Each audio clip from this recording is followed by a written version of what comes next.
Godfather of the European Union, Richard Coudenhove-Kalergi, published the plan for a united Europe and the ethnocide of the peoples of Europe. The encouragement of mass non-white immigration was central to the plot. Since then, an unholy alliance of leftists, capitalists and Zionist supremacists has schemed to promote immigration and miscegenation with the deliberate aim of breeding us out of existence in our own homelands. As indigenous resistance to this human genetic modification industry grows, the criminal elite seeks new ways to camouflage their project. First, their immigrant pawns were temporary guest workers. Then it was a multiracial experiment. Then they were refugees. Then the answer to a shrinking population. Different excuses, different lies. And asylum is just another one. But the real aim stays the same. The biggest genocide in human history. The final solution of the Christian European problem. This crime demands a new set of Nuremberg trials, and you people will be in the dock. Mr. Griffin, there is a blue card for you from Mrs. Gomez, all right? Señora Gomez.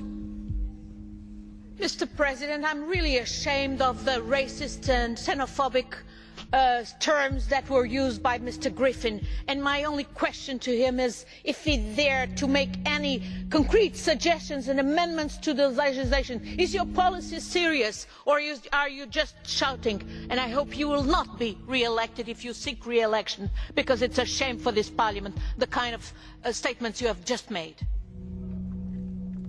Señor Griffin? Mr. Griffin. It's you that's shouting, because obviously the truth hurts. Yes, I will be seeking re-election. Yes, I hope to return here to speak up for the indigenous Europeans, which the founder of this place has deliberately set out to wipe out, because that is a crime. I'm telling the truth. I have a constructive suggestion to help those poor asylum seekers from Africa.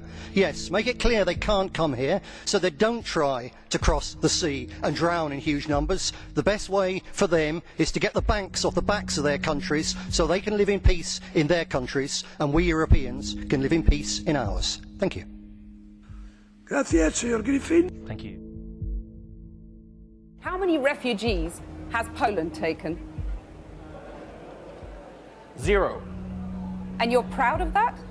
If you are asking me, if you're asking me about Muslims illegal immigration, none, not even one will come to Poland. Not even one if it's illegal. We took over 2 million Ukrainians who are working, who are peaceful in Poland. We will not receive even one Muslim because this is what we promised. But I asked not about illegal immigrants, I asked about refugees. And Jean-Claude Juncker, the Commission President, says that you're racist.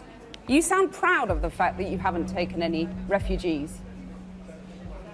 Of course, because this is what our people are expecting from our government. That's number one. This is why our government was elected. But this is why Poland is so safe. This is the reason why we had not even one terrorist attack. Look at the streets in Poland, and we can be called populists, nationalists, racists. I don't care. I care about my family and about my country. Ms. Lockbeal, I mean... Thank you, Mr. President. Dear leftists, I'm very happy to take part in this debate about democracy in Europe. So let me give you some example of very major democracy in Poland, over 1,000 years of tradition of Polish nation. Polish nation rejected you, dear leftists, 8 times. 8 times in a row you have lost elections in Poland. So get used to it, because you're gonna lose again. That's number one. Let me give you some data about Poland and Polish democracy. The lowest unemployment in European Union is Poland.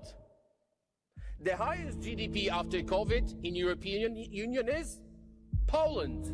One of the lowest debts in European Union is Poland. So don't give us this rubbish about the need of educated immigration, as we heard yesterday. We don't need your doctors. We don't need your engineers. Take them all and pay for them. We don't need them. You know why? Because there's 0 terrorist attacks in Poland. Why? Because there is no illegal migration in Poland. So don't give me this look. Don't give me these arguments about the populism, because this is a fact. This is your data from Eurostat. So we don't need your engineers. We don't need your doctors. Take them. Do not teach us.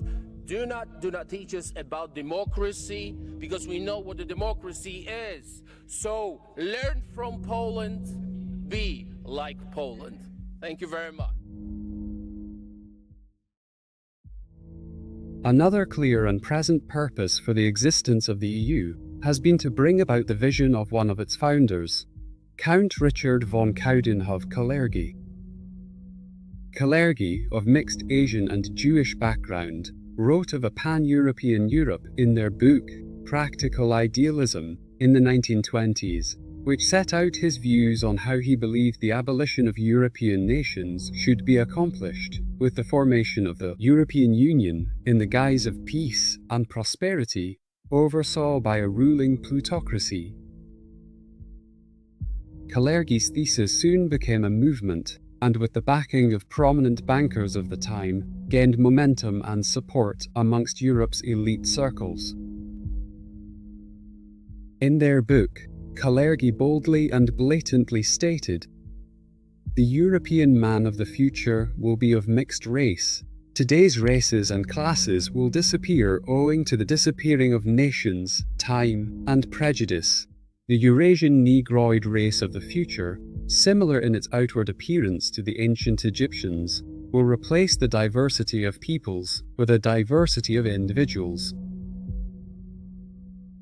Kalergi and the Pan-European Plan calls for the deliberate use of enforced and disproportionate mass immigration from non-European countries in order to bring in a pan-European single-state dictatorship and destroy the indigenous nationalities of Europe's nations. A deliberate destruction of the indigenous nations and Caucasian race of Europe through mass-enforced and unfettered multiculturalism. This, however, has been a slow and methodical plan, spanning many years, and by many means to bring about the desired result, by the lineage of globalist elites masterminding this.